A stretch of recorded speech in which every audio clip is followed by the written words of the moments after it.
Tá.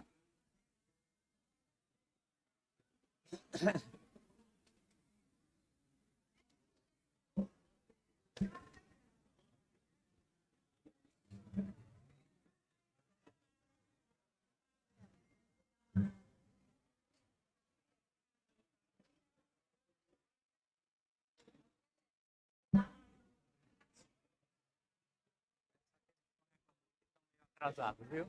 Pessoal,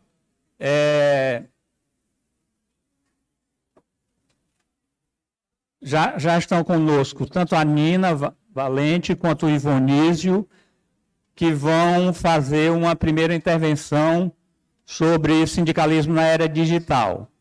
Então, cada um tem aproximadamente aí 20 minutos para que a gente possa depois fazer o debate com o público. Com você, Nina. Ok, bom dia.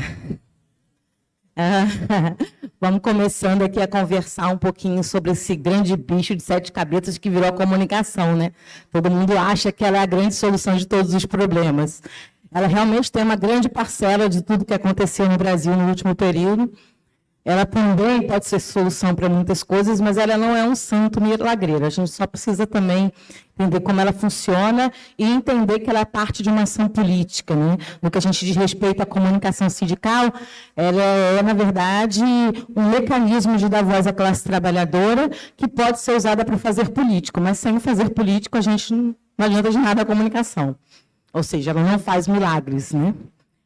Mas a gente vê que ela vem sendo um grande vetor, não é, de uma série de mobilizações que acontecem ao longo do mundo, justamente pela característica dessas manifestações e dessas ações políticas, que são o que a gente chama das revoluções, dos movimentos dos precariados, né? Desde lá da questão do Wall Street, né, até a Primavera Árabe, passando pelas mobilizações que acabaram chegando no Brasil e que fizeram aquela efervescência política que resultou no golpe do Brasil. E uma das características desse precariado é justamente ser uma parcela de juventude, geralmente urbana, e que está, de certa forma, completamente desiludida do sistema e que tem um grande acesso à tecnologia, um grande acesso ao conhecimento de redes, ao uso dessas informações, ou seja, é uma galera que coloca suas insatisfações e se organiza justamente dentro das redes sociais. A gente vai conversar melhor sobre isso mais para frente um pouquinho, mas é importante a gente lembrar de uma frase de Aristóteles aqui, que eu sempre disse que é a minha frase preferida para choque de caminhão, que é o homem é um animal político. Isso significa que tudo que a gente faz é fruto de uma ação política, de uma negociação. E a política é isso, é o meu diálogo com o seu diálogo, para a gente chegar num consenso.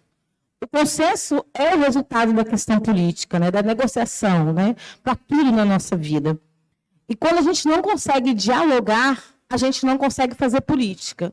E nós estamos chegando numa encruzilhada justamente nesse sentido, do não diálogo. As pessoas não querem mais dialogar, tá certo? Mas isso é motivado por uma série de fatores que vem justamente da relação de comunicação que é feita atualmente através dessas redes, né? E aí, como é que a gente fica? Porque aí a gente tem uma grande lacuna, novamente, entre nós, trabalhadores, e o capital. Antes, essa lacuna estava nos grandes jornais, com as linguagens difíceis, complicadas de entender dos grandes jornais. Se você quer, por exemplo, saber por que um pão ficou... Reginaldo pode dizer. A gente escreve lá para o DIE e manda um relatório. Por que um pão ficou mais caro? Você vai ver que a matéria vai estar na página de economia, geralmente com uma linguagem super difícil de ser acessível a grande parte da população, mas na parte de cidade, na parte mais factual, que apenas diz que o pão aumentou e pronto, de uma forma bem simples, você vai ouvir que o pão aumentou. Ou seja, a gente já tinha uma linguagem de difícil acesso nos grandes jornais. Só que a gente avançou para isso, para uma outra grande lacuna, que é uma exclusão digital gigantesca de conhecimento, tanto que eles, às vezes, inclusive, usam o nosso conhecimento de formação contra a gente, eles leem grames, eles estudam os pensadores da comunicação para nos atacar, de acesso, porque, infelizmente, a classe trabalhadora tem muito menos acesso à internet, a equipamentos, a plataformas que ela possa usar, e essas ferramentas para poder reverberar a nossa voz. Então, a gente até tenta fazer o nosso post no Facebook, mas se a gente não tem grana para impulsionar, ou a gente, de certa forma, censurado por essas redes, a gente fica na mesma, porque o capital está com eles e nós continuamos ausentes desse capital para disputar de igual por igual. Né? Bom, e por que eu comecei a falar dos precários? Porque, há um certo tempo atrás, essa galera começou a se organizar através de um site chamado Forchan, lá nos Estados Unidos. Esse site ele tem uma característica, ele tem um saudosismo dos anos 80, então é um site de difícil acesso, e que as pessoas não precisam se identificar, ou seja, elas não são responsáveis pelo seu processo de comunicação. E para que você fique no topo desse site, você precisa ter curtidas. Você não precisa ter gente dialogando com você, você não precisa de nada. Você só precisa falar e chamar a atenção. Ali surgem os memes, ali surgem uma série de formas de expressões que são reproduzidas por outros sites, como o Facebook, como o Instagram. E ali surge uma galera que se identifica justamente porque não tem que dizer o nome como anônimos. E entre si se chama pelo apelido de Anon. Vocês já devem ter ouvido falar dos anônimos, né? Não? Ou está todo mundo dormindo? Bom, os anônimos, então, começam a descobrir que a partir desse espaço eles conseguem se organizar. E fazem uma série de protestos, uma série de modificações. E como o perfil do precariado que eles têm, eles fazem exatamente o que o precariado faz, porque, como eu falei, são pessoas desiludidas na sociedade. Então, elas caminham para o extremo da esquerda ou elas caminham para o extremo da direita. Nós estamos falando de gente nazista. Porque, para ficar no topo, dentro do Forchan, se compartilha de tudo. Desde culto ao nazismo, a conversas sobre sexo com parente, com irmã, a pedofilia, a questão de armas. Quanto mais esdrúxulo, melhor para esse povo. E aí, isso começa a se cristalizar numa ideia de que isso é liberdade de expressão. Bom, a liberdade de um começa quando a do outro, né? Também. E a outra acaba quando a do outro começa. Não tem essa coisa, né? A minha liberdade aqui, a sua aí, e a gente vive em sociedade dessa forma. Mas para eles não, eles são de cultuar a ideia de que liberdade é liberdade para qualquer coisa. Inclusive, não necessariamente quem começou a fazer isso tinha ideias nazistas, mas eles achavam que tinham o direito de defender essa ideia por uma questão de liberdade de expressão. E daí vem uma linguagem violenta, né? A memetização, e isso vai cair nas redes, nas discussões que nós estamos tendo. Justamente uma discussão de não diálogo, que a gente chama no processo de lacração, né? Ele lacrou, né? E aí, a gente, do campo progressista, caiu na mesma. Nós também lacramos, né? Só que quando a gente lacra, a gente está fazendo o mesmo processo de não diálogo e não está chegando a uma solução dos nossos problemas. Então, a gente tem que, de alguma forma, rever esse processo que nós estamos fazendo da forma como nós estamos fazendo. Até porque o capital também está indo no segundo momento, nessas precarizações das relações de trabalho. Ele também está se virtualizando. Né? Nós não estamos nessa convulsão social toda à toa. O Uber e o iFood, que são justamente o que a gente chama de gamificação do trabalho, porque você tem premiação conforme você vai pegando mais cliente ou vai sendo avaliado, etc., ele vem dessa relação justamente do trabalho do precário. E são esses trabalhadores considerados precariados pelos estudiosos. Por um outro lado, nós temos sindicatos que não sabem nem o que é metaverso. A gente não discutiu ainda o que é o metaverso. Mas nós estamos falando de uma criação de uma realidade paralela à realidade do chão da fábrica, que são relações de trabalho, relações humanas, relações completas, sociais, sendo virtualizadas para um novo universo. Como a gente permite a substituição do olho no olho, que é tão importante para o movimento sindical, por esse espaço virtual, sem discutir antes? Aí a gente leva os banhos que a gente leva, né? Eu me lembro muito quando eu fiz meu primeiro site para uma entidade sindical. Eu cheguei na entidade, fiz o site, programei, coloquei na primeira tela do computador, substituindo o Google. Que isso é disputa? Vamos buscar. Um diretor me ligou desesperado fazer a troca por tudo, que ele já não sabia mais usar a internet, sem achar o endereço das coisas que ele queria ir pelo Google. Então, nós estávamos falando de primeiro, já não tem tanto tempo assim, mas das primeiras entidades a fazerem site aqui no estado do Ceará, já competindo com sites super mais avançados das empresas e das redes. E hoje nós continuamos atrás. A gente passou a pandemia correndo atrás. A gente descobriu, por exemplo, o que a gente tinha que fazer correndo para poder substituir a presença física através das nossas lives. E elas se exauriram, elas já não funcionam mais. Elas já não estão tendo público.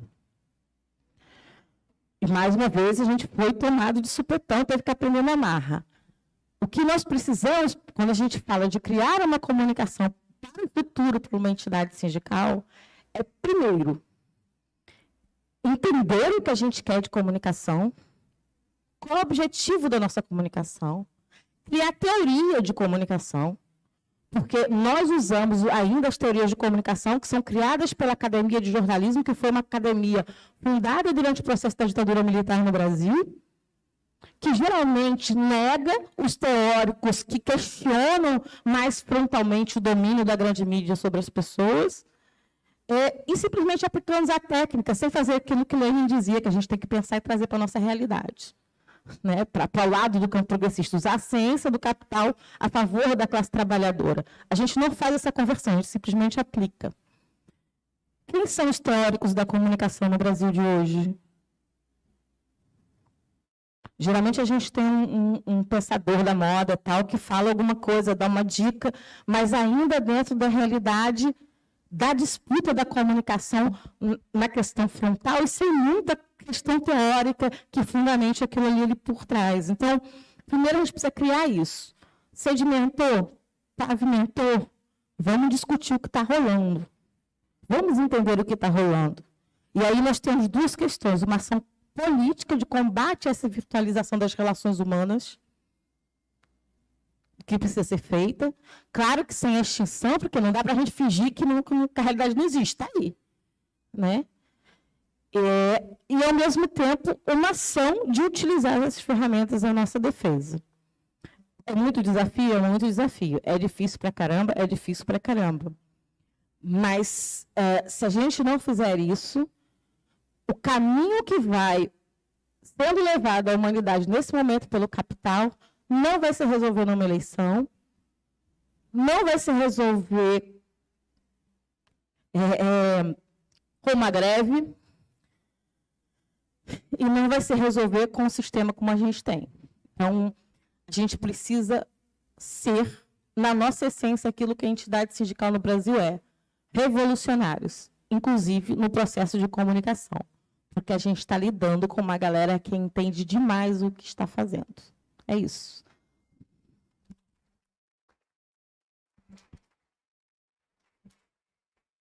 Bom dia a todos e a todas.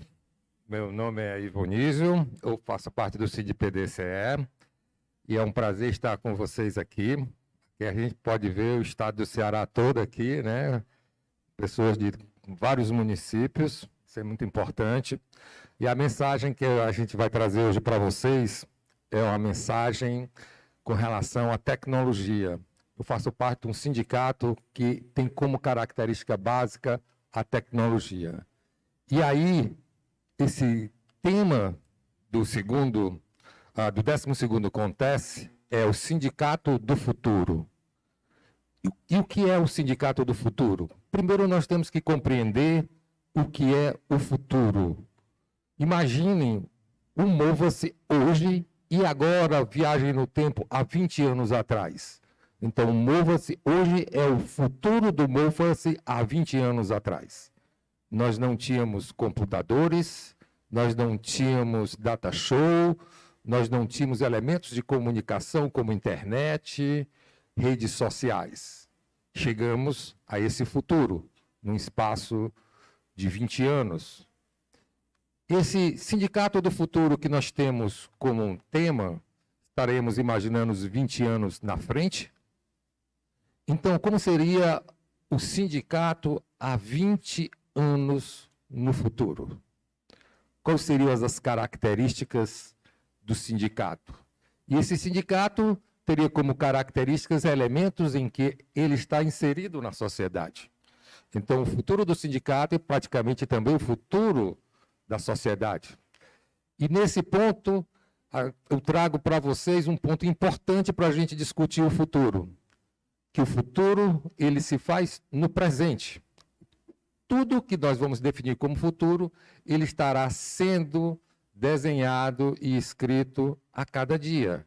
E aí nós temos algo que a gente, enquanto participante de uma entidade sindical, enquanto participante de uma representação, nós estamos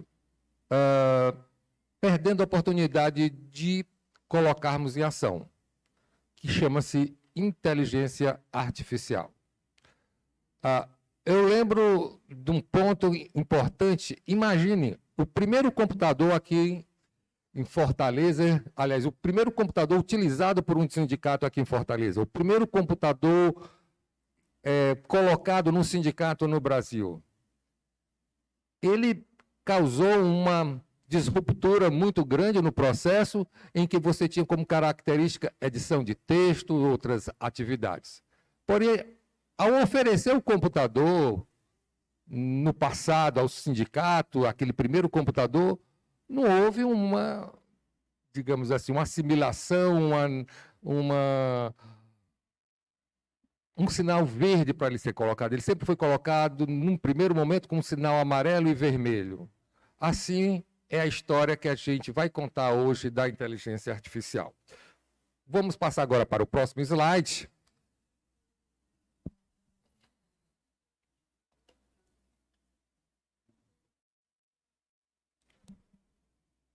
E aí nós temos o Sindicato do Futuro. O Sindicato do Futuro tem como característica o que nós estamos imaginando, um sindicato digital.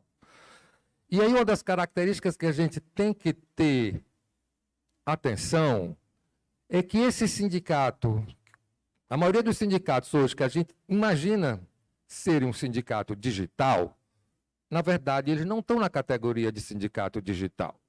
Imagina, para mim ter um sindicato digital, especificamente, eu não tenho que ter uma página na web, eu não tenho que estar trabalhando com redes sociais dentro da internet, eu não tenho que fazer minha comunicação em parte com o WhatsApp.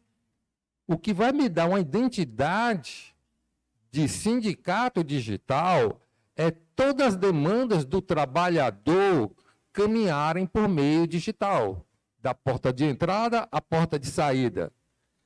Então, o que eu tenho hoje, na maioria dos sindicatos brasileiros, eu tenho uma digitalização na camada de comunicação, a camada de comunicação ela é digitalizada, porém a camada de processos do sindicato ele não é digitalizada.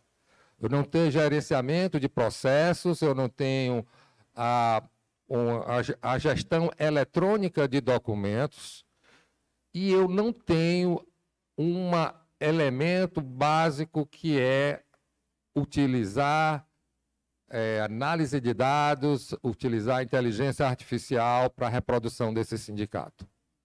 Então, o elemento que a gente está colocando, que é o sindicato do futuro, ele tem que estar tipo o que você tem de e-commerce, de e-business, você tem que ter o e-sindicato, que é o sindicato eletrônico, e aí sim, todos os processos eles são digitais.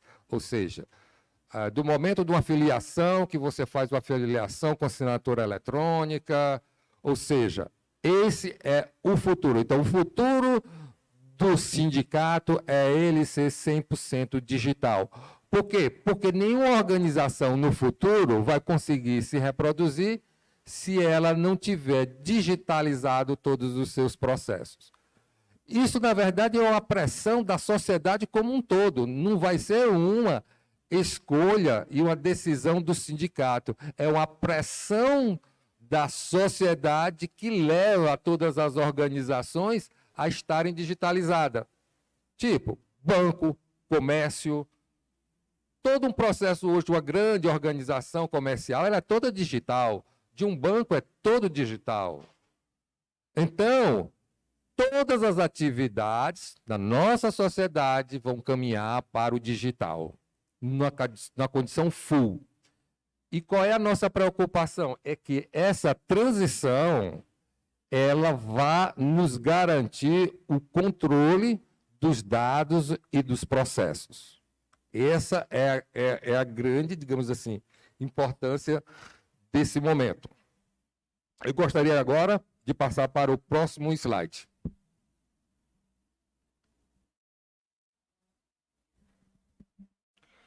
E aí, qual seria a nossa esperança? A nossa esperança seria a tecnologia?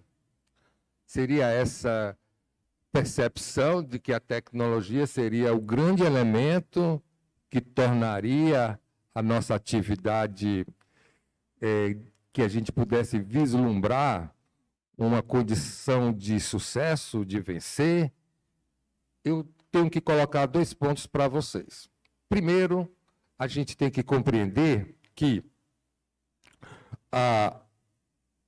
essa condição de pensar o futuro, eu, enquanto membro de um sindicato, eu tenho como percepção que o futuro implica o fim do capitalismo. E eu não encontrei uma ferramenta mais forte para vencer o capitalismo do que a inteligência artificial. E aí, quando a gente fala em inteligência artificial, a gente vai discutir um pouco o que seria essa inteligência artificial. Porque a inteligência artificial, ela, se for ligada e na sua continuidade máxima, nós teríamos como característica básica a implosão de todos os conceitos de reprodução do capitalismo. Por isso que é um saber e um conhecimento que a gente, enquanto sindicalista, nós temos que nos apropriarmos. Por quê? Porque esse momento, todas as estruturas do capital estão usando IA como forma de aumentar a sua expansão, seus lucros e seus processos. Enquanto nós, numa luta para redesenhar esse fim do capitalismo, porque, gente, é mais fácil você pensar o fim do mundo do que pensar o fim do capitalismo. Até mesmo porque não existem mais construção de narrativas, até mesmo você vê nos momentos de esquerda, no movimento sindical, essas construções. Então, vamos passar agora para o próximo slide.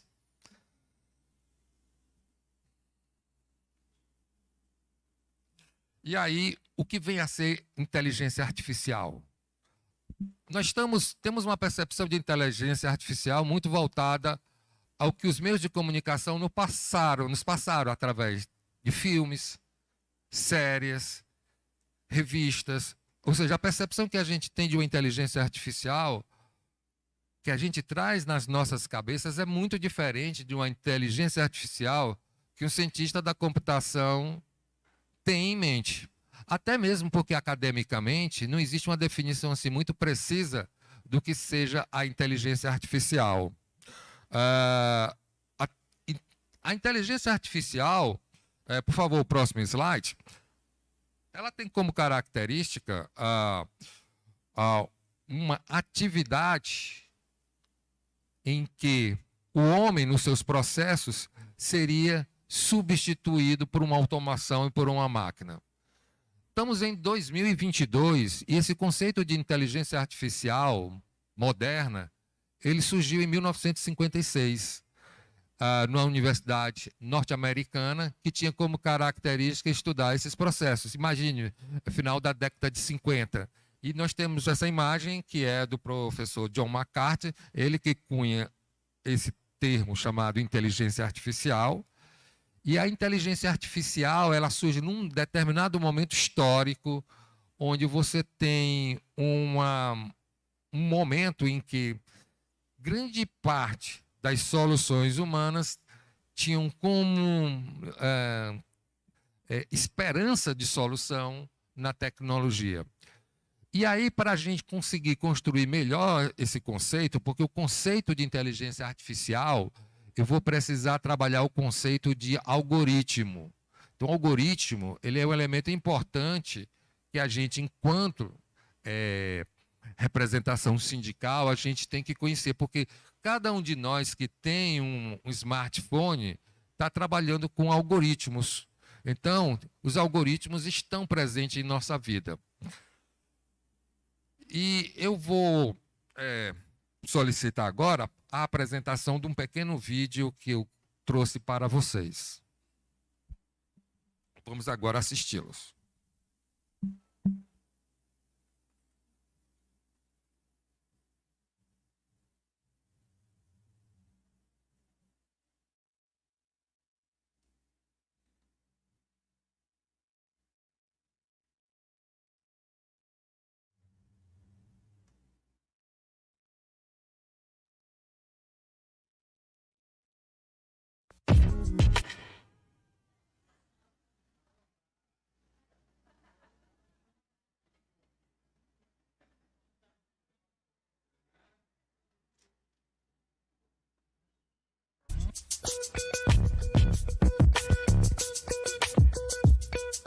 Reconhecimento de voz, inteligência artificial, medicina diagnóstica, uso de armamento militar autoguiado.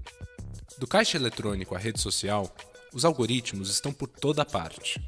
Eles liberam os seres humanos de atividades repetitivas e também mediam nossa experiência com o mundo ao redor. Mas afinal, o que é?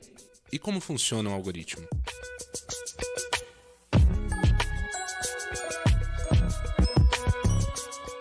O algoritmo, a gente costuma definir como sendo uma sequência de passos que resolve um problema. Em computação, o algoritmo é o conceito mais fundamental que existe, como o átomo na física ou o DNA na biologia, por exemplo. Tem algoritmos da época dos egípcios, dos gregos, resolvendo problemas práticos do tipo quando vai ter a próxima cheia do Nilo. Quando a gente pensa algo do tipo, como é que eu faço para sair daqui na Paulista? Então, se alguém me pergunta isso, eu sei que o que eu vou explicar é um algoritmo. Porque eu vou dizer, olha, você tem que sair daqui do prédio, pegar o ônibus, depois pegar o metrô lá no Butantã, e aí do metrô você pula lá na Estação Consolação, lá na Paulista. Então, para o cientista da computação, ele tem que saber expressar essa sequência de passos, como eu falei, mas em uma linguagem que o computador entende. Para construir um algoritmo, é preciso, em primeiro lugar, entender e delimitar um problema a ser resolvido. Em seguida, é necessário analisá-lo e elaborar uma sequência de passos para resolvê-lo. Por fim, esses passos são representados em uma linguagem de programação. Alguns algoritmos também podem ser criados e modificados por outros algoritmos, por meio de tecnologias de aprendizado de máquina e inteligência artificial. O fato é que nós fazemos muitas coisas procedurais, nós fazemos muitas coisas que são repetitivas. Só que agora a gente começa a descobrir que, tendo uma máquina que nos ajude, a gente pode colocar aquele sistema procedural para ser executado numa máquina e aí a gente vai resolver o que a gente resolvia antes, mas vai resolver mais rápido, de maneira mais eficiente, mais precisa e assim por diante. Eu acho que o que vai acontecer é que esse casamento que eu falei ciberfísico, então máquinas, seres humanos e software, esse casamento vai ficar cada vez mais poderoso. O ser humano vai aumentando as próprias capacidades. Então a gente consegue fazer coisas melhores, não porque a gente faz sozinho, mas porque a gente faz com máquina e com computador, com software. A evolução desses sistemas pode ser ilustrada pelo avanço na disputa entre humanos e computadores em jogos de tabuleiro. Em 1997, o computador Deep Blue da IBM venceu pela primeira vez o campeão mundial de xadrez Garry Kasparov por meio de um algoritmo que previa 200 milhões de posições de xadrez por segundo. Em 2016, uma nova barreira foi quebrada com a vitória do programa AlphaGo sobre o campeão mundial Lee Sedol, no jogo de origem chinesa Go, no qual o número de possibilidades é maior do que a quantidade de átomos no universo. O programa contornou esse problema analisando estatisticamente jogadas de grandes competidores, reduzindo o conjunto de variáveis. Mais recentemente, sua nova versão, o AlphaGo Zero, passou a aprender somente analisando jogadas do programa anterior. Outra revolução em curso é o desenvolvimento de carros autônomos. Apesar de gerar desconfiança e uma série de implicações éticas, esses veículos possuem enorme poder computacional para tomar decisões instantâneas e vêm sendo testados há anos por grandes empresas como Google, Uber e Apple. Obviamente, esse tipo de coisa traz uma série de desafios que a sociedade precisa enfrentar. Porque o fato desses computadores conseguirem fazer processamento em larguíssima escala, isso pode ser usado para influenciar as pessoas, influenciar a sociedade.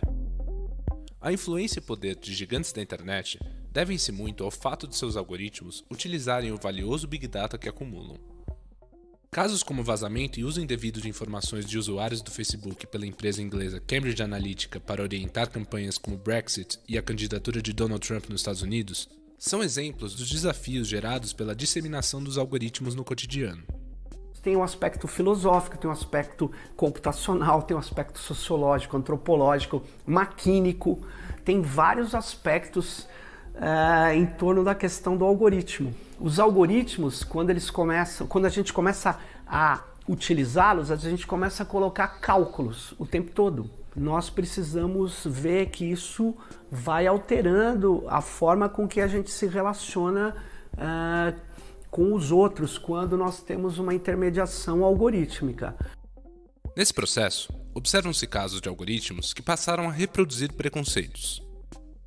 Em 2012, a professora Latanya Sweeney, da Universidade de Harvard, apontou que pesquisas de nomes típicos de afro-americanos no Google geravam publicidade direcionada de empresas que realizavam checagem de antecedentes criminais, sugerindo que a pessoa pesquisada tinha alguma passagem pela polícia.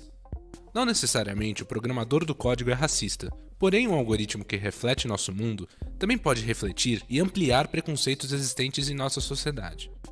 O debate fica ainda mais acirrado quando se trata da transparência de algoritmos avançados e sua adoção por gestores públicos.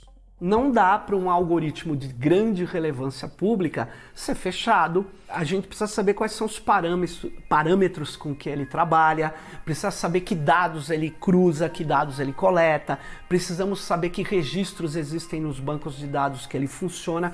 É preciso ter uma regulação algorítmica, porque os algoritmos eles são escritos de uma maneira específica, eles são ininteligíveis para a maioria da sociedade. Isso não significa parar o desenvolvimento das tecnologias. Como todo avanço tecnológico, a sociedade precisa acompanhar isso de perto e tomar decisões de como proteger os interesses da sociedade em relação a isso.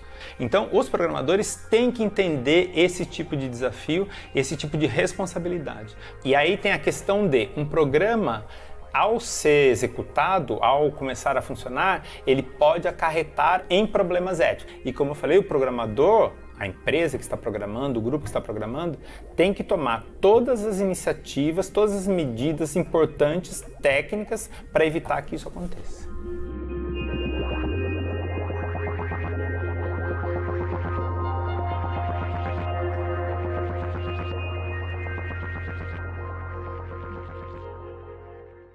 Bom, agora vamos retornar à nossa apresentação Certo, então vamos iniciar o nosso processo de encerramento desse primeiro momento, porque depois devem vir as perguntas. Eu gostaria de caminhar para o fechamento. Vamos passar para os próximos slides. São poucos os slides, eu fiz praticamente para uma apresentação muito curta. Já nos processos de finalização, estou só esperando aparecer aqui a apresentação para que a gente possa caminhar para uma finalização da nossa fala, com relação especificamente ao que vocês assistiram no vídeo, que foi a questão dos algoritmos, E aí eu tenho uma colocação que eu não sei se vocês conhecem o que é o IRIS. O IRIS é um laboratório que tem como característica os dados, é um laboratório de inovação de dados do governo do estado do Ceará. E esse laboratório ele tem como característica trabalhar alguns elementos que têm como base inteligência artificial.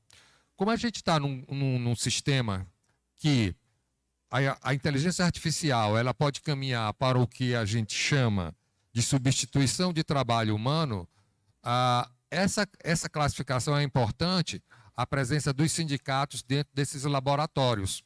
Por exemplo, esse laboratório, em 2011, ele lançou um livro, né, que é a Era dos Dados para o Setor Público. Quando eu coloquei num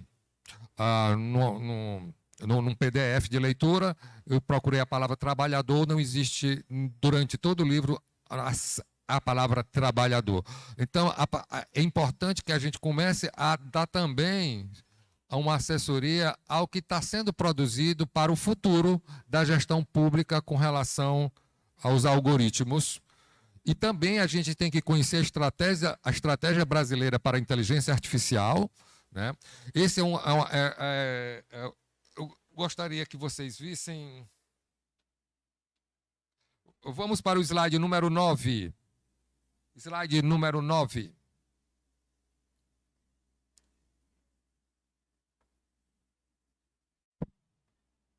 Bom, ele não está conseguindo encontrar, mas vamos... Certo. Perfeito. Bom, então a gente praticamente encerra a nossa apresentação e fica aberta às dúvidas, discussões que vocês queiram trazer para a gente. Obrigado. Pessoal, alô? Pessoal, estão abertas as inscrições. Eu vou fazer aqui umas poucas rápidas observações. Primeiro, tratando da dinâmica propriamente sindical e a relação com a era digital, né? Eu acho que as mobilizações, a era digital facilita as mobilizações. É evidente que a utilização, né, de redes sociais, os instrumentos tecnológicos e tal, ajuda nas mobilizações. Eu acho que otimiza muitas reuniões que não necessariamente vocês têm que fazer viagens e gastos e tal, utilizando também a rede digital. A outra questão mais delicada é a velocidade da circulação das informações. É importante, às vezes, que a gente do movimento sindical faça chegar um fato o mais rapidamente possível, mas, às vezes, ele não vem acompanhado da necessária reflexão que o tema possa exigir.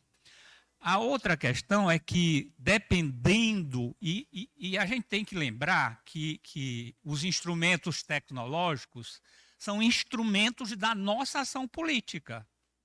Por trás dessa utilização, há que ter sempre a pergunta: para que nós estamos fazendo isso? Para quê?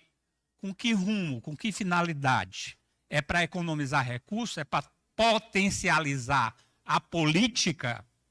A Primavera Árabe foi fortemente facilitada no aspecto da mobilização pela novidade, né, que representou em 2011 esse fato. Então, a questão da formação política é outra coisa. Há 30 anos atrás, 20 anos atrás, nós fazíamos um debate, gravávamos, reproduzíamos e depois distribuímos. É outra dinâmica e pode ser acompanhada de uma pedagogia boa que potencializa esses instrumentos a nosso favor. Mas isso vai exigir trabalho, estudo e conhecimento, senão a gente vai ficar patinando fazendo papel de besta. Eu já estou terminando, pessoal, mas eu não resisti. Eu estava lembrando aqui que a primeira revolução industrial, quando aconteceram as grandes fábricas e tal, o sindicalismo nasce a partir dessa concentração das fábricas. E houve o episódio do ludismo. O que foi? Todo mundo lembra o que é o episódio do ludismo, né? As máquinas deram um enorme salto de produtividade. As mulheres praticamente trabalhavam 16, 14 horas, crianças morando nas fábricas, e ficaram com ódio daquela elevação de produtividade que jogou eles no desespero. Então, quebraram as máquinas. Depois o movimento amadurece e percebe que a produtividade em si, ela não é o mal, contanto que ela seja repartida com os trabalhadores. Agora, normalmente, historicamente, o que é que acontece? A produtividade é totalmente apropriada pelo patronato, né? Hoje, com a enorme elevação de produtividade em todas as áreas, o que acontece? As pessoas hoje trabalham mais do que há 20 anos atrás. Levam trabalho para casa, essa coisa que a gente conhece no nosso cotidiano. Não tem cabimento a gente discutir um assunto desse e não lembrar que a gente tem que lutar pela redução da jornada de trabalho. Não tem cabimento a gente ter uma elevação brutal de produtividade e fazer o papel de besta, trabalhando cada vez mais. Os jovens hoje trabalham excessivamente e não se dão conta disso, né? Então, eu acho que isso tem que ser refletido também. Por último, um episódio que aconteceu há 30 anos atrás. O Sindicato dos Metalúrgicos de Volta Redonda, né? Um sindicato muito combativo, muito forte e tal. Então, era um sindicato de cultistas que tinha as correntes mais radicais lá, tanto é que houve ocupação, né? Naquele tempo, ocupação da usina de Volta Redonda e tal. Teve uma campanha salarial e olha só o que aconteceu. O patronato apresentou uma proposta lá e o sindicato tirou uma posição contrária, né? E foi discutindo nos locais de trabalho, um sindicato muito bom, um trabalho de base.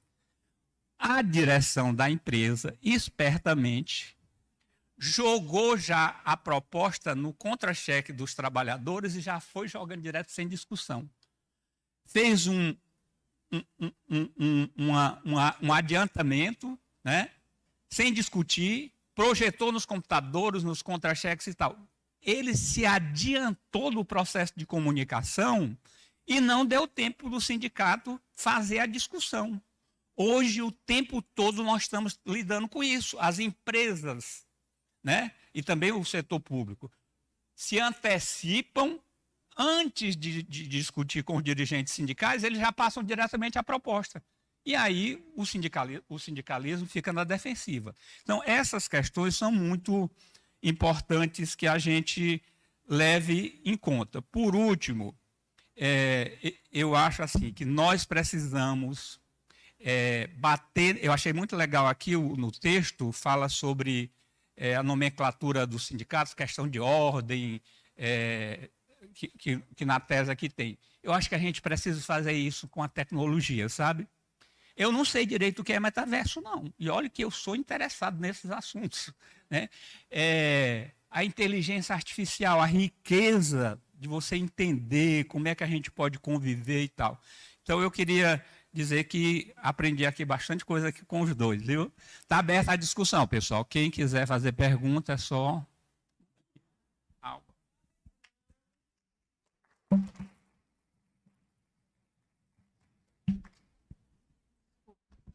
Acho que já tem pergunta na mesa, né? E só lembrando que, por favor, as pessoas façam a pergunta por escrito para facilitar a resposta.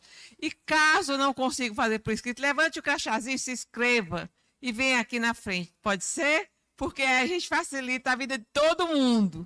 Daqui a pouco tem almoço.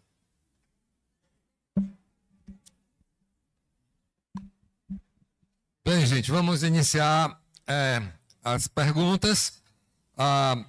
Temos a pergunta da Sandra. Ela pergunta assim: gostaria de uma maior explanação sobre como a inteligência artificial pode favorecer o fim do capitalismo, se entendi correto. Sim, você entendeu correto. A inteligência artificial, ela vai interferir no processo de aceleração do fim do capitalismo. Por quê? Porque a inteligência artificial, ela vai caminhar para um processo de automatização, uma coisa que está no nosso inconsciente, que poderíamos chamar de robótica. Então, a robótica, ela tem como característica uma substituição de mão de obra no processo fabril. E essa robótica, ela vai estar em várias camadas. Agora, o sistema capitalista, ele precisa, dentro do seu modelo, de uma atividade em que eu vendo força de trabalho. Então, se um sistema caminha para a substituição de toda atividade por máquina, esse sistema ele vai colapsar. Porque se todos os robôs substituem os humanos, como é que esse sistema vai se reproduzir? Então, o próprio, digamos assim, germe de destruição do capitalismo está no que ele hoje consegue obter de maior exploração e lucro. Então, por uma questão de tempo, é um túnel sem saída para a reprodução do modelo capitalista. Então, se Marx vivesse hoje, Marx era um excelente matemático, ele poderia compreender basicamente, porque inclusive Marx nos Grundrisse já fala especificamente, não na época com robótica e tudo, mas você já tem a substituição do trabalho humano por máquina. Então, dentro dessa perspectiva, eu interpreto a inteligência artificial como a última pá na sepultura do capitalismo. Bom, seguindo as perguntas, eu tenho uma pergunta aqui da Thalita, ela faz uma pergunta que eu vou tentar resumir por causa do texto e ela se eu entendi especificamente, por favor, onde é que está a Thalita? Thalita, por favor, você poderia ler, porque eu não compreendi muito a letra, aí ficou um pouco difícil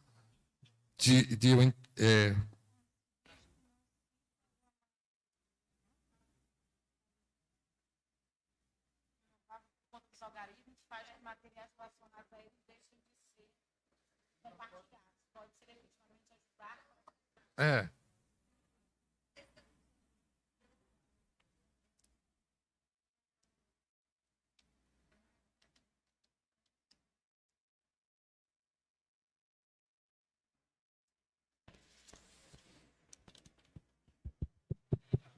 Bom dia. A minha questão era a seguinte, que quando se diz, a gente tem ouvido nesse processo eleitoral que ultimamente a gente deve evitar, né, citar o inominável pelas questões do algoritmo. Então, assim, inclusive a palestra do professor foi incrível para objetivamente, né, tentar esclarecer o que é, né, esse famoso algoritmo, que tudo está correlacionado, né, na nossa vida. Inclusive, agora eu nem cito porque a gente está sendo ouvido, visto, né, enfim. E aí a minha questão, objetivamente, quando se diz que não se deve citar, né, o inominável por conta dos algoritmos, faz com que materiais relacionados a ele deixem de ser compartilhados, pode efetivamente ajudar para que a inserção de fake news no processo eleitoral diminua na campanha desse ano. Né? Principalmente quando a gente pensa que compartilhando, né, principalmente rebatendo as falas dele, mentirosas, falaciosas, né, mas de uma certa forma a gente está dando uma inserção, né, para que esse algoritmo que é relacionado ao nome dele cresça. E aí eu queria que o professor pudesse... Certo, Thalita, eu compreendi muito bem, a sua colocação é muito pertinente. E o que a gente tem que compreender, como nós estamos em processos de comunicação, esses algoritmos, eles são dinâmicos e também nós temos algoritmos que são propriedade de determinados veículos. Vamos supor, no Google nós temos algoritmos dentro daquela plataforma. No YouTube nós temos algoritmos dentro daquela plataforma. Facebook, nós temos algoritmos dentro daquela plataforma. Então, não existe um único algoritmo que seja idêntico para todas as plataformas. Então, plataformas diferenciadas trabalham com algoritmos que também sofrem mudanças a partir de acessos e visualizações. Parte de algoritmos também trabalham com inteligência artificial, aprendem com as consultas. Porém, é óbvio que todas essas empresas, com a atividade de seus programadores, podem definir especificamente que mensagens são veiculadas ou não. Agora, eu digo uma coisa para vocês hoje com relação às eleições. Facebook, Instagram, Google já sabem quem vai ser o próximo presidente do Brasil. Por quê?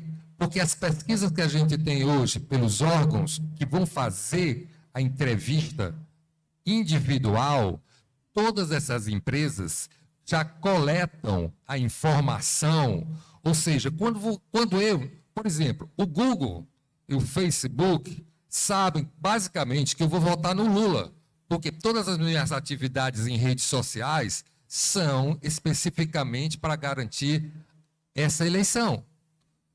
O que acontece é que eles sabem em toda a gama de rede, em todas as redes sociais, onde estão todos os eleitores e qual a intenção de voto de cada um. É quase que eu tivesse uma pesquisa estatística com 99% de universo de pesquisa. Por quê? Porque cada eleitor hoje, não se iludam, tem uma rede social. Então,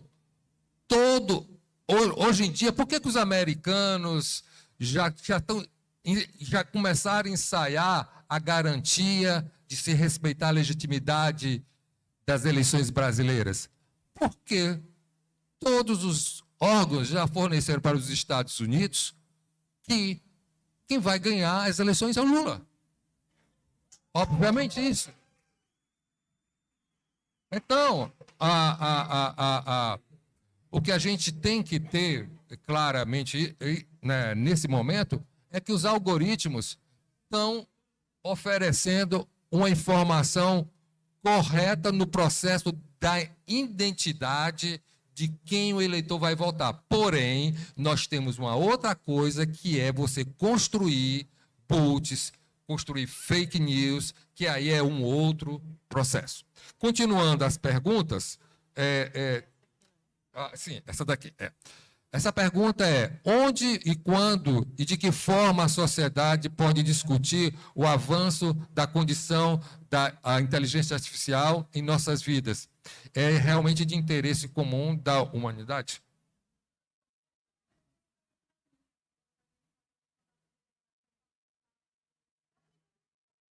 Fica a critério, sim, pode fazer, pode fazer. Ali, não? Aqui. Assim.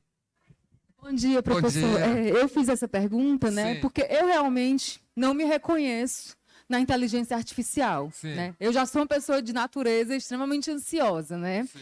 E esse vídeo, né, o professor estava colocando que a inteligência artificial vai nos potencializar, nós vamos alcançar níveis maiores de produção.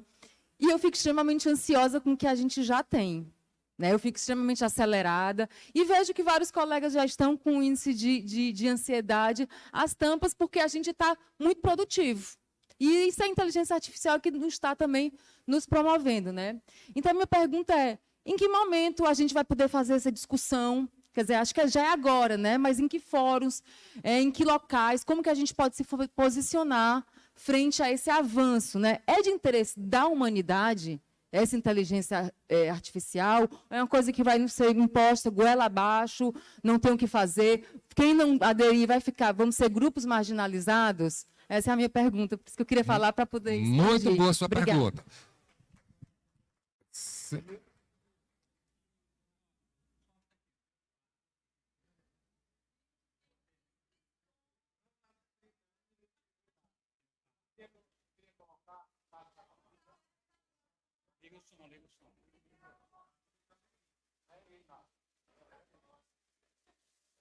Ok.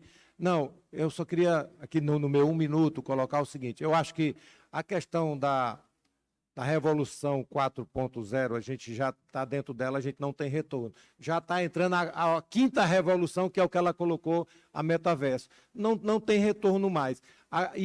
Ele coloca uma coisa que a minha preocupação é essa. O Google, o Facebook já sabe que é. Então, eu acredito nisso, porque no celular, na Alexa, que a gente tem carro, nas coisas, na televisão, tudo já é vigiado, a gente está as informações. Agora eu só fico na dúvida se a gente vai ter forças para contrapor a manipulação dessa informação. Porque os meios de comunicação hoje, as grandes mídias da imprensa, a BBC, a CNN, manipula. E agora o Google, o Facebook, o Instagram, tudo manipula. Você vê aí a guerra dos Estados Unidos contra a Rússia e a China, usando a Ucrânia como bode expiatório, lá como tabuleiro. Eles escondem as notícias que acontecem no real e colocam a visão deles da questão da OTAN. Então, é essa a manipulação. Da gente, eu não acredito que não tem mais retorno a questão da tecnologia. Não temos como voltar. Mas quem vai dominar essas informações? Só fazer uma ponderação aqui. Eu não sei quantas perguntas ainda tem para você, Vinícius. Eu tenho praticamente... Eu acho que com essa daqui é a última, porque uma é a mesma pergunta que eu já respondi. Eu acho que é a dela, a última pergunta. Então é o seguinte, eu queria combinar um tempo agora. Tem inscritos o Pádua, o Eudes Baima, que trouxe o crachá, e o companheiro, você vai deixar o crachá para falar depois. Deixa aqui. E deu o crachá. Então, você faz aí o milagre de encerrar em 4 minutos. Certo. Para a gente depois passar aqui para a Nina e para... Perfeito. Um tempo, tá bom? Respondendo à pergunta dela, é muito importante a gente perceber que todos os países construíram órgãos para construir uma interpretação do que é inteligência artificial. O brasileiro desenvolveu há 2 anos a Estratégia Brasileira de Inteligência Artificial, está no Congresso, tem legislação específica para inteligência artificial. Nós, enquanto SINDPD, que chegamos agora a uma nova eleição e estamos agora para 2022 a 2026, nós, a partir do próximo ano, vamos criar um fórum de discussão de inteligência artificial. Em vários momentos, a gente teve elementos, teve a questão do software livre, das redes sociais, e nossa gestão vai estar focada na inteligência artificial, na discussão dos algoritmos. Então, a gente vai publicizar nos meios sindicais, fóruns, debates, e para que a gente possa compartilhar e permitir que vocês tenham mais conhecimento, mais informação. E realmente a sociedade, com a tecnologia, está se tornando muito mais ansiosa. E é por isso que a gente tem que discuti-la.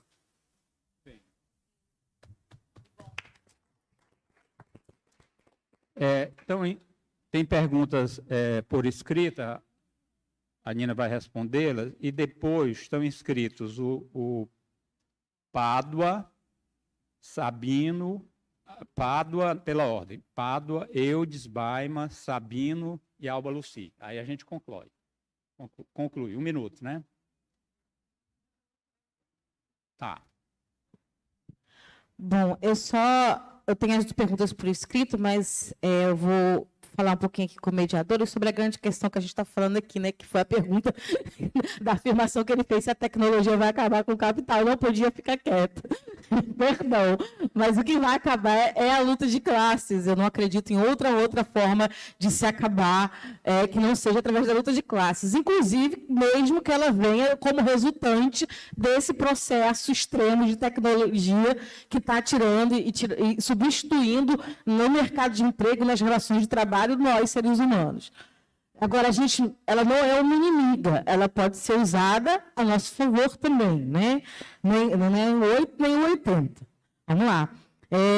Porque a gente está falando, tudo bem, vai facilitar mais a vida dos seres humanos, com a velocidade da circulação de informação, ou por encurtar, né, os trabalhos que os seres humanos desenvolvem, beleza, mas encurtar para quem? Melhorar para quem? Para o aumento da mais-valia? Né? Então, a gente tem que questionar isso, né? Porque não adianta tecnologia que não esteja a serviço da sociedade, porque senão não existe nem capital, nem socialismo se não houver seres humanos. Então, a gente está em disputa dessas ferramentas. Né? E aí a tecnologia é apenas isso, uma ferramenta dessa disputa de classes, dessa luta. Né? Então, a gente não pode falar como tecnologia como uma ferramenta se ainda ela ainda existe, se ela ainda sobrevive dentro de um processo de exclusão e de marginalização da classe trabalhadora. Né? Não adianta nada ela se a gente, teórica e economicamente, não tem acesso a ela. Tá? Não adianta.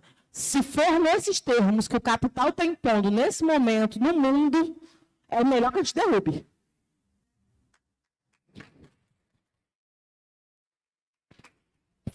Dito isso, nós temos duas perguntas. Uma que é mais abrangente do que o tema da gente aqui do programa, porque eu deveria estar apresentando o programa de rádio agora, da nossa discussão daqui, mas eu vou então começar pela que diz respeito diretamente sobre a comunicação, que é a da Thalita. Aí depois não vou deixar de responder a outra, não. Que ela diz: que tipo de comunicação o sindicato digital, o do futuro, precisa priorizar para as informações sejam amplamente divulgadas e repassadas como forma unificada e minimamente condizentes com o processo político que congrega o movimento sindical? Então, essa é a pergunta de 1 milhão, né? A gente tem que criar teoria, assim. A gente não pode se afastar daquilo que está na nossa base, tá certo? Por exemplo, a base da comunicação do sindicalismo brasileiro, assim como a base política do sindicalismo brasileiro, está na Rússia. São os sindicatos revolucionários. Esses mesmos sindicatos criaram o que a gente chama de construtivismo, que foi um movimento estético de comunicação e também que visava utilizar a capacidade da reprodutividade dos materiais que eram produzidos, ou seja, usavam poucas cores, só aqueles cartazes que a gente vê às vezes antigo, né, com muito amarelo, vermelho, preto, né? Aqueles cartazes, eles tinham fácil reprodutividade. Por quê? Porque eles usavam pouca cor, usavam pouca tinta, tinham traços muito certos, muitas coisas geométricas, ou seja, uma pessoa que não sabe desenhar conseguiria fazer, e, portanto, eles eram acessíveis. O meme é exatamente a mesma coisa. O meme é um corte mal feito de imagem, não é? Com uma cor chamativa e que rapidamente chega nas pessoas. Só que a gente, daqui, na atualidade, discute o meme, a gente não discute mais o construtivismo. A gente abandonou isso no movimento sindical. A gente abandonou nossas próprias teorias, nossas próprias bases, e estamos usando as deles. Então, a gente não precisa esquecer de onde a gente veio. Onde a gente veio tem soluções de comunicação. Mas a gente também tem que, como o Lenin dizia, se apropriar das teorias do agora. Né? Por exemplo, você colocou a questão da velocidade da informação versus a qualidade. Não tem jeito, a gente precisa ter a velocidade da informação, senão a gente apanha. Mas a gente precisa ter apenas a velocidade? Ou a gente pode ter uma base teórica, um manual de redação da nossa entidade sindical, um profissional, chegar lá junto com a Vanessa, que é a jornalista de vocês, Vanessa, vamos criar a teoria de comunicação da gente aqui. Como é que a gente vai responder para ser mais rápido? E aí, feito factual, nós não podemos fazer depois um editorial sobre a notícia que foi factual, refletindo sobre ela? Outra coisa, a gente tem que conhecer o nosso público-alvo. Isso é básico na comunicação. Então, quem é o público-alvo do Mova-se? Pesquisa de perfil de categoria, gente. E passando por tudo. Religiosidade, idade, sexualidade, tudo. Quem é esse trabalhador dentro da casa dele? Porque senão a gente não cria comunicação para ele entender. Não tem jeito, a gente sabe o que a gente está falando. Né? Enfim, esse conhecimento é fundamental. Porque, inclusive, os sindicatos foram substituídos nos lados da classe trabalhadora porque nós deixamos de conhecer o trabalhador. O sindicato russo, o tal do revolucionário, Tinha coral, tinha leitura coletiva de livro, tinha conselho para o trabalhador, tinha relação de amizade, tinha olho no olho. Quem está fazendo isso hoje? Quem é que dá o conselho quando o marido briga dentro de casa com a esposa? É a gente? Não. Quem é que acolhe? É a igreja. Aí a gente não entende porque tem uma igreja evangélica a cada esquina de bairro. Onde antes tinha entidades sindicais, bases de organização de trabalhadores, conselhos comunitários e outras coisas. A gente tem que entender que o espectro da vida de um trabalhador é para além, exclusivamente, da relação diária dele de bater ponto e sair do ponto, bater o ponto de fora. A comunicação passa por isso também, por essa percepção. Bom, a última pergunta. Eu sei que eu tenho que ser rápido, vocês estão todos morrendo de fome, né? Mas vamos lá. Qual é a sua opinião sobre o sindicato não se envolver em política partidária? É possível ou ele tem que ser neutro? A pergunta foi da Wanda. Gente, assim, é a realidade, né? A realidade eleitoral, legislativa do nosso país diz que a entidade não pode mesmo, não tem jeito. Se vivêssemos em outra realidade, onde o sindicato tivesse um papel dentro do Estado, porque o Estado que nós estamos falando é um Estado da classe trabalhadora. Aí seria outra coisa, porque nós poderíamos discutir aqui o que todo mundo, por maioria, defende. A gente teria uma participação ativa da classe trabalhadora para fazer esse sindicato, e aí esse sindicato, dentro dessa outra realidade, teria um processo político. Agora, não tem mesmo? Não é partidário? A gente defende o quê? A gente não defende exatamente o que o projeto político dos partidos da classe trabalhadora defendem? A gente faz isso. As nossas centrais sindicais não são alinhadas partidariamente. Né? A gente não sabe que a CTB é próxima ao PCdoB e ao PSB, a gente não sabe que a CUT é próxima ao PT. A gente já sabe, é uma organização ideológica. Então, isso não diz. Mas a gente está ali, ó, com o Lulinha acompanhando a gente, com as nossas bandeirinhas vermelhas, com as nossas cores vermelhas. Claro, porque a gente precisa disputar o Estado, e o sindicato disputa esse Estado o tempo todo. Então, o fato da gente não ter um comitê descarado do Lula na nossa sede de entidade sindical, não significa, gente, que essa entidade não esteja mais ainda à frente até do que um próprio comitê na luta e na defesa de um projeto político partidário desse país, que esteja na defesa da classe trabalhadora. Somos o que somos, não dá para a gente negar. Então, assim, é só questão de como é que a gente chama isso, mas, na realidade, nós já somos. Vamos agora aos três inscritos. Companheiro Pádua, depois Eudes Baiman.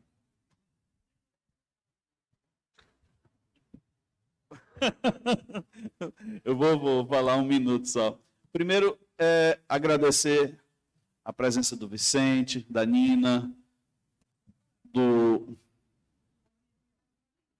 Ivonísio, tá certo? Obrigado. Aqui.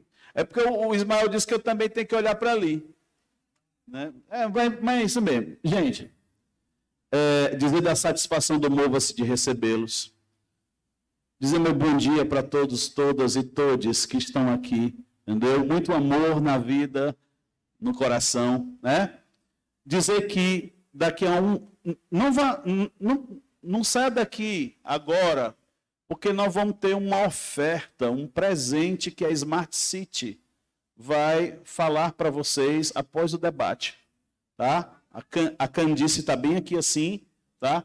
Ela veio para cá para falar sobre essa oferta, sobre essa ideia que ela quer dar para vocês. Agora vai a pergunta, tá bom?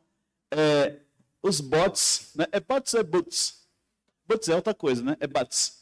Bots, né? Os bots estão aí, viu, Márcia? Eles te conhecem. Tu não conhece eles, mas eles te conhecem. Eles sabem tuas reações, o teu pensamento, teu aniversário. Conhece toda a tua vida. Eles andam por ali, entendeu? Mas eles estão bem próximos. Eles conseguem, inclusive, elucubrar sobre isso, sobre o seu coração. Tá bom? E não tem jeito, eles vão se comunicando uns com os outros e essas informações vão passando rapidamente, automaticamente, e rapidamente nós vamos eles vão criando relatórios. Tá? Beleza. Então, num sindicato, no Mova-se, um sindicato com 34 anos de existência, A pergunta, inclusive, eu quero até chamá-lo, né, para uma consultoria com o Mova-se, porque é o seguinte, como a pergunta é igual a do Matuto. Ei, Sebastião, como é que eu crio um bichinho desse para o Mova-se, um tal de algoritmo, né? Um bichinho desse que sirva para o Mova-se, para as atividades do Mova-se, e que ele não morda ele, que não morda o Mova-se. Porque não é só criar o bichinho, não. Na verdade, lá na frente ele não morde a gente, né? Eu assisti o Exterminador do Futuro, viu? Eu sei o que é isso, viu? Então, a pergunta é só isso. Mas se não quiser responder, depois pode responder numa consultoria, um bate-papo depois, para a gente ver se a gente cria um bichinho desse para o Sindicato Mova-se, viu? Era só isso, obrigado. Companheiro Eudes Baima. Bom dia, companheiros da mesa. Palestra boa que suscita muitas perguntas, né? É bem rápido. Acho que a gente tem, assim, 200 anos depois, uma visão um pouco rigorosa demais com os luditas. Esses que quebravam as máquinas. Na verdade, eles abordavam um problema real. A maquinaria capitalista destruiu o pequeno produtor, liquidou o pequeno proprietário, o artesão, botou um monte de gente na...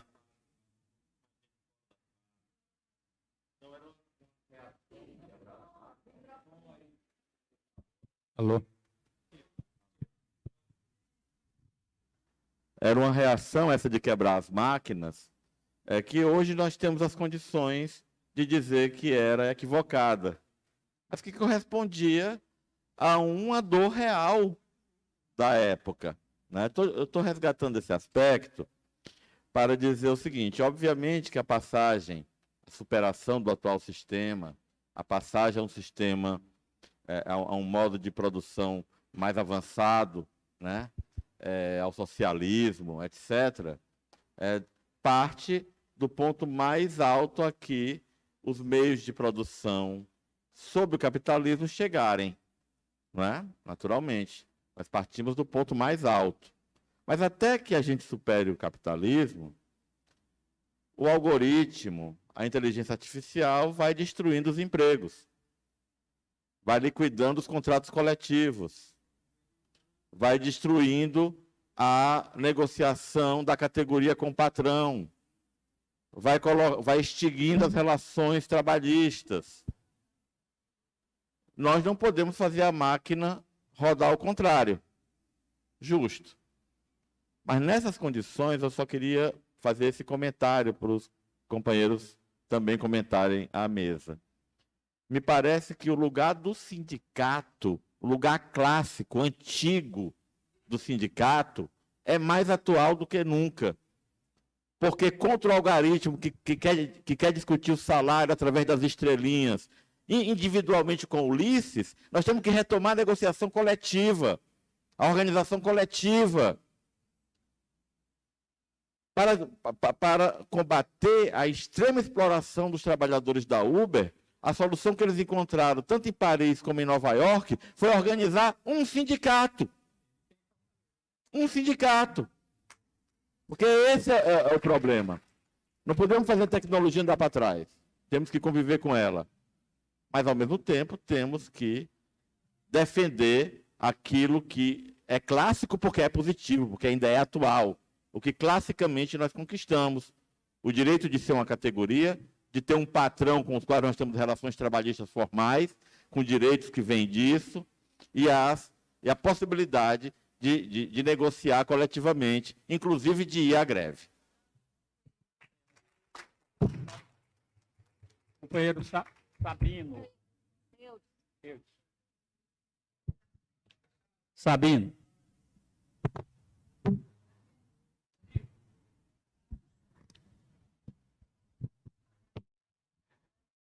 Senhoras e senhores, bem, o tema aqui tratado é o futuro do sindicalismo, ok? E eu percebi que nas manifestações, aqui várias, se preocupando com relação ao emprego, né, a geração do emprego. todos conhecem mais do que eu, que durante a Revolução Industrial esse problema também existiu. Inclusive com talvez muito mais intensidade do que agora. Ok? E felizmente nada disso aconteceu. A humanidade vem evoluindo sempre para melhor, na nossa ótica, na minha ótica. Eu penso, se você analisar os futuristas do mundo todo, os gurus do management, eles preconizam que essa questão do desemprego vai haver. O mundo hoje não é linear, o mundo hoje, a economia é circular. Então o que acontece com isso? Acontece que se desaparece o emprego e se criam infinidades de outras alternativas. E se você perceber, aqui eu sou de uma geração já um pouquinho parecida com algumas pessoas, mas tem muita gente nova. Se a gente retroagir aqui há 40 anos atrás, a crise do povo do estado do Ceará e do Brasil, a fome era muito maior. Entendeu? Qualquer seca que aparecia no estado do Ceará, morriam milhares de pessoas de fome. Hoje não existe mais isso. Então a tecnologia vem para o bem das pessoas. Então a comunicação, eu acho que a internet das coisas, eu sou do setor primário, existe um algoritmo, que é um sistema aí, que a gente está tentando trazer isso aqui para o Ceará, para nossa. Eu trabalho na extensão rural, que todos conhecem, o blockchain, né? Que a gente está tentando. Hoje a Índia, a economia primária da Índia é similar à nossa aqui do Brasil. E lá está tendo sucesso.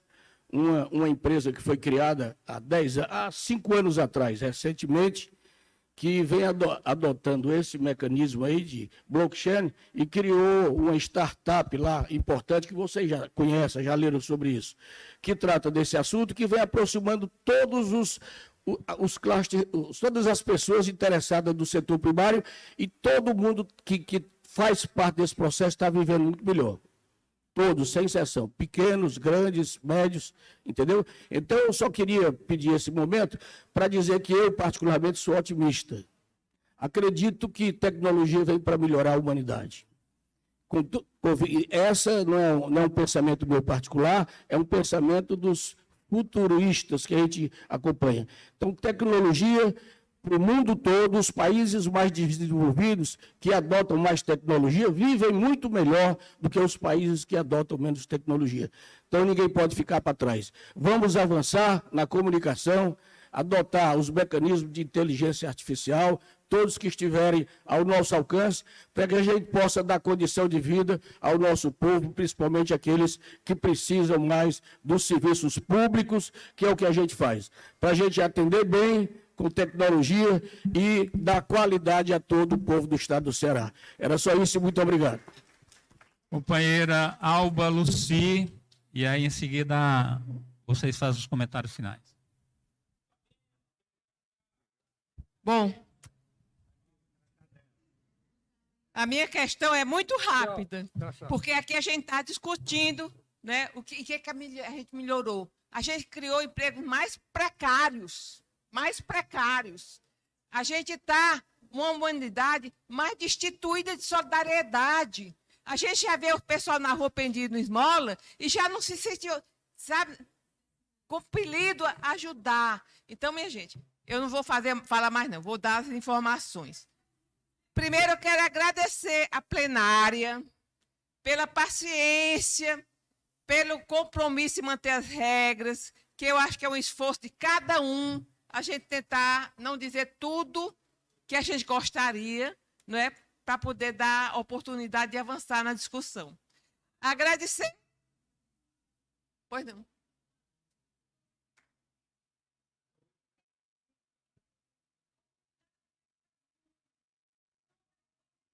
Não evoluiu.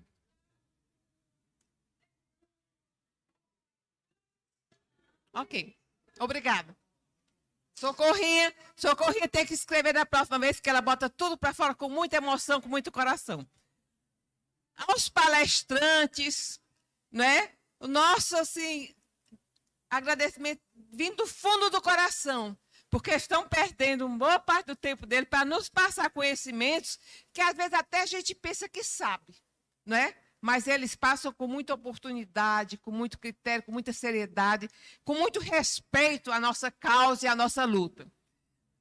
Principalmente ao nosso companheiro Vicente Flávio, que não tinha que estar aqui a manhã toda, mas a pedido da coordenação se prontificou, acedeu em estar presente aqui na mesa, nos ajudando nessa tarefa árdua de colocar o tempo suficiente para a gente minimizar, porque não houve uma discussão ampla.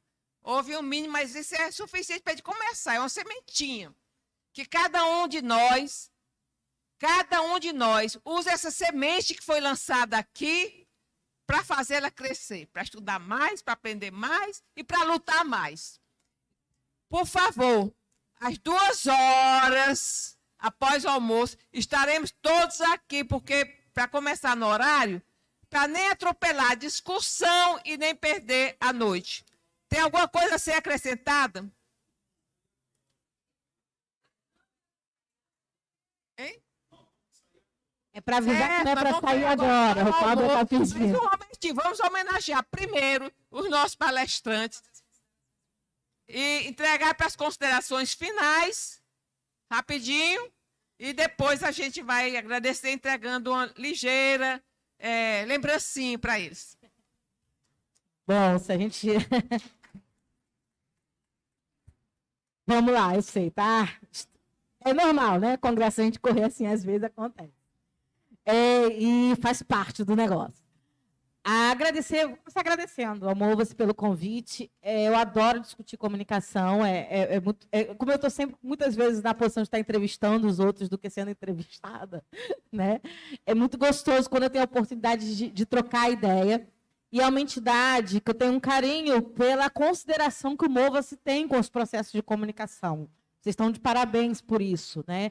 É difícil, às vezes, a gente entender, enquanto entidade, a importância do seu processo de comunicação e valorizar isso, porque tem muito dirigente que pega o microfone e diz, porque a comunicação é importante, mas fica nessa fala do microfone e acabou. Né? Nas ações da entidade em si, isso não acontece.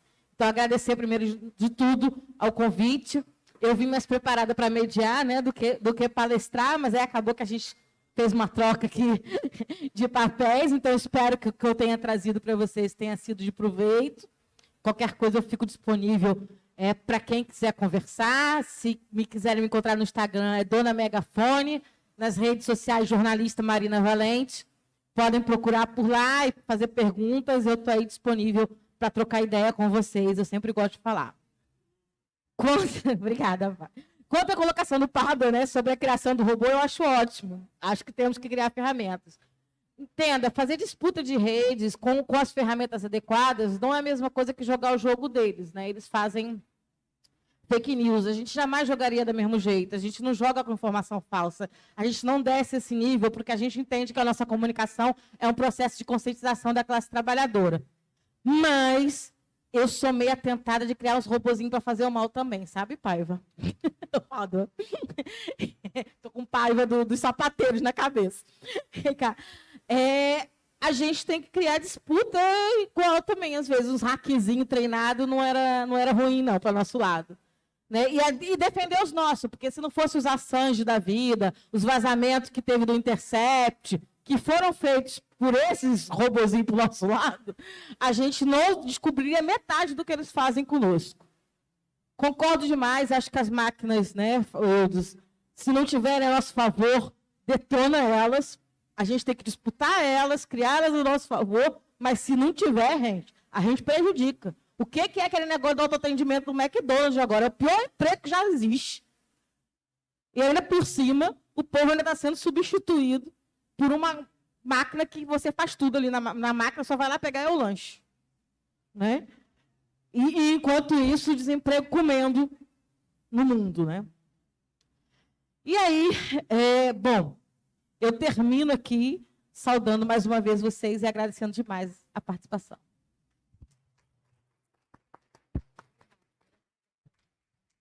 Bom, agradecer também o convite, agradecer a presença de todos.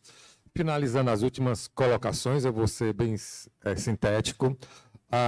Quando se coloca a condição de nós desenvolvermos a nossa inteligência artificial, os nossos bots, o que é que a gente tem para a nossa classe sindical? Nós temos o 5G que está chegando, nós temos um aplicativo no Mova-se para smartphone,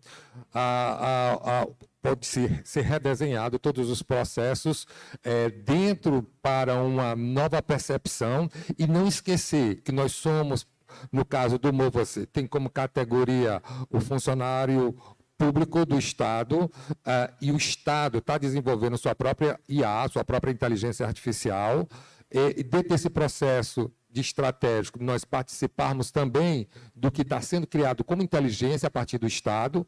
Quando coloca-se a questão da substituição da mão de obra, nós temos que compreender que há uma lógica do serviço público em todo o mundo reduzir sua carga de trabalho humano para colocar bots em termos de processo. Então, o caminho, basicamente, é aproveitarmos o que a gente tem de tecnologia ao nosso favor. Foi colocado também a questão dos neoluditas, não é? Você pode utilizar, não destruir máquina, mas conseguir construir a máquina para você, trazer a máquina para dentro da sua atividade de campanha. Bom, em síntese, é um prazer muito grande estar aqui com vocês. Vamos desenvolver mais esse tema. Eu estou no SINDPD, nós temos o nosso site, tem o meu endereço, estamos abertos a qualquer aplicação que vocês queiram desenvolver. Muito obrigado. Pessoal, só o aviso aqui que a Alba pede para lembrar. O retorno com o painel 3, que é balanço organizativo, é às 13h30. 13h30 o retorno, tá? Obrigado aí, pessoal. Um abraço.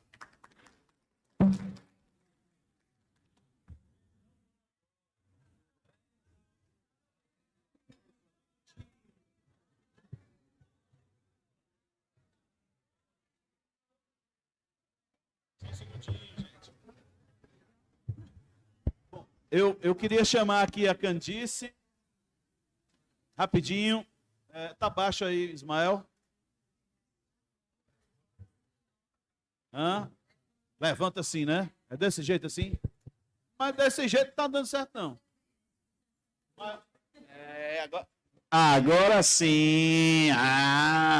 Bom, gente, essa aqui é a Candice. Ela faz parte de um projeto imobiliário importante de cidades inteligentes, chamados de Smart City. Antes de eu passar para ela, eu queria dizer também que agora na parte da tarde, às 2h da tarde, nós vamos receber a Habitat, cooperativa dos servidores públicos, habitacional, que trabalha com essa questão do financiamento de moradia para servidor público. E vamos receber também o Hospital Dia, tá certo? O Hospital Dia vai trazer médicos para cá, para fazer testes de glicemia, esses médicos vão fazer uma pequena clínica que nós vamos ter entre 14 horas e 17 horas, e uma palavra também do representante do Hospital Dia para conversar com vocês aqui também, tá? Candice.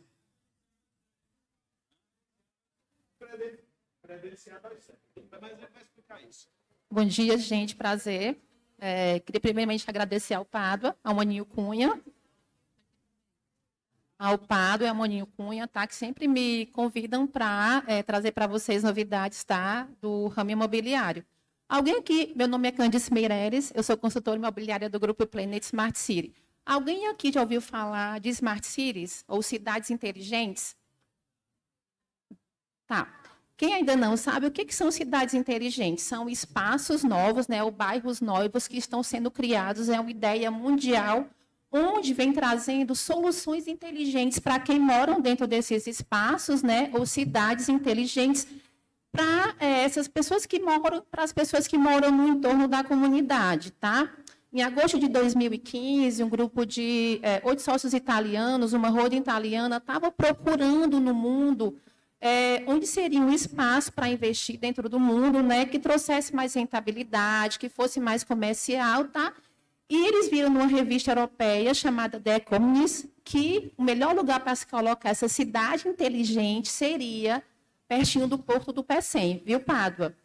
Então, começou a se construir a Smart City Laguna, está localizada aqui em São Gonçalo do Amarante, está aqui em Croatá, pertinho do Porto do Pecém. O que essa cidade vem trazendo de inovador? 60 soluções inteligentes para quem vai estar morando dentro dela e no entorno também.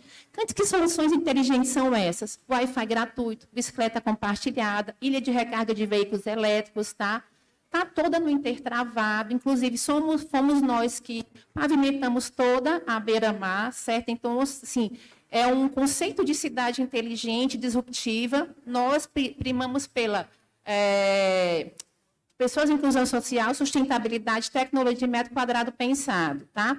Pádua já foi lá, já teve a oportunidade de conhecer, se encantou pela Smart City Laguna. Eu convido vocês também a conhecer. Ou seja, a gente já vendeu 95% da cidade. Vendemos casas muito acessíveis e lotes também muito acessíveis. Por conta da gente já ter vendido praticamente toda a cidade, tá, Pádua? Tivemos que abrir outra, mais aqui pertinho, na Smart City Aquiraz, Pádua. Tá? Vem também trazendo essas soluções inteligentes, tá? E hoje eu estou aqui para trazer uma oferta fantástica para todos vocês do Mova-se e afiliados do Mova-se, tá? Gente, eu venho oferecer aqui para vocês uma casa como segunda moradia, tá, Pádua? Casa de 2 quartos, com quintal, cozinha americana, banheiro social, tá? Uma cerca viva. Pádua, posso falar o valor? De 150 mil por apenas 120 mil reais, Pádua. Aí me perguntam, é a casa junto com o lote? Gente, sim, é a casa junto com o lote, tá? E assim, olha que legal. Pádua, posso falar como é que vão pagar? Como é que vocês vão pagar essa segunda moradia de vocês? Ah, gente, fica só a 6 quilômetros da praia, tá? Pádua, bem pertinho da praia. Essa casa vocês pagam em 48 parcelas de R$500, ou seja, não tem entrada. E o restante, Pádua, financiamento bancário. Cante-se, quanto será esse financiamento bancário? 96 mil no financiamento bancário. Essa casa já está pronta? Olha o que eu vou falar para vocês. Lançamos 40 casas na Smart City Aquiraz ano passado. Não deu para quem quis, estão todas vendidas. Então, eu venho trazer aqui o lançamento, que é a Casa Flora, tá? De 150 mil por apenas 120 mil reais.